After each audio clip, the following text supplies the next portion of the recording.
Hi everyone, this is Miss Albright and we are going to be introducing equations. Alright, our new unit is equations and inequalities. So this is a build off of our previous unit, which was algebraic expressions. So you'll find that a lot of things that we're going to talk about in these slides are going to be very similar to things that we've learned before. But it's a great introduction to what equations really are. Let's take a look. Now, to give us a little bit of review, we have what looks like an expression, but also an equation built all together in one, because expressions and equations are very similar. Now, in our previous unit, we learned that an expression was a group of terms and operators, or we have our addition, subtraction, multiplication, or division that can be represented within or with some terms, meaning numbers and variables. So we learned that a term is just the components within our expressions. So the pieces that are made up or combined together with operations. We also learned that the number in front of a variable is considered to be the coefficient. So the number in front of a variable is considered the coefficient. So in this case, that would be the number 4. Now, what we also learned was that the number that stands alone by itself, or is on its own, not containing a variable, is called the constant. Here we have a constant, and the constant within this problem is going to be 3 to the second power. Okay, so we have terms, which are the pieces or the components that hold together our expression. We have operations that are going to combine those terms together. We have the coefficient, the number in front of our variable, which is our placeholder, or the number that is represented through a letter of the alphabet, and we have our constant here that is a number on its own. So the only difference between an expression and an equation is that an equation has this equal sign here that's circled in yellow. It's saying that one side of our equation is equal to the other side. Our formal definition down here is an equation is a statement that two things are equal. An equation has an equal sign, of course. What is on the left side is equal to what is on the right. So 4x plus 3 to the second power is equal to 25. Alright, so let's go ahead and get started. We really want to make sure we understand the difference between an expression and an equation. So let's take a look. Here we have two boxes that are going to contain a spot for us to drag expressions and a spot to drag equations. Down here we have a mixture of expressions and equations. Let's look at this one here. We have x plus 12. Now, this doesn't have an equal sign, so I'm going to assume that this is an expression. And that it is.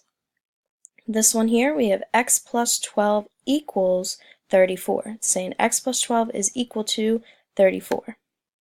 That would be an equation.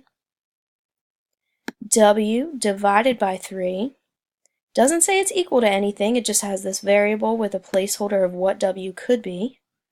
So that should represent an expression.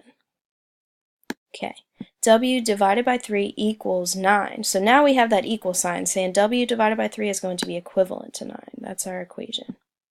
So they can contain the same things, but they might not have that equal sign saying it's equivalent to something else.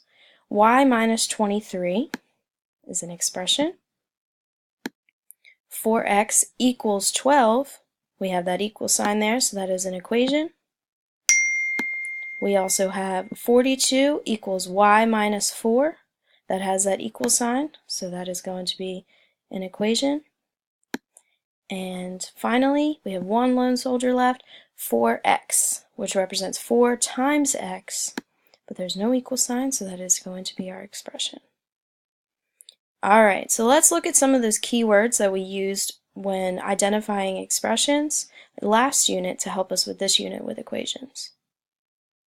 Here we go. So we added these to our notes, and the only one that I want to help us with today and make sure we add these into our notes too is going to be our terms that represent equals.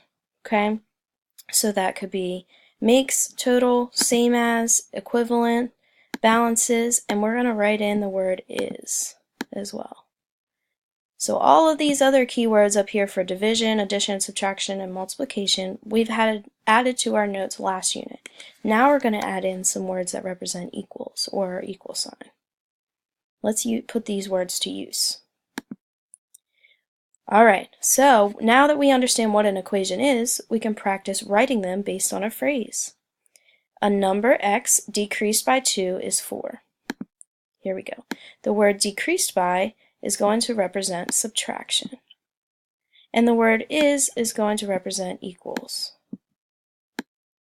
Okay, so now I can just pull the numbers directly from our phrase here. We have x, we have 2, and we have 4.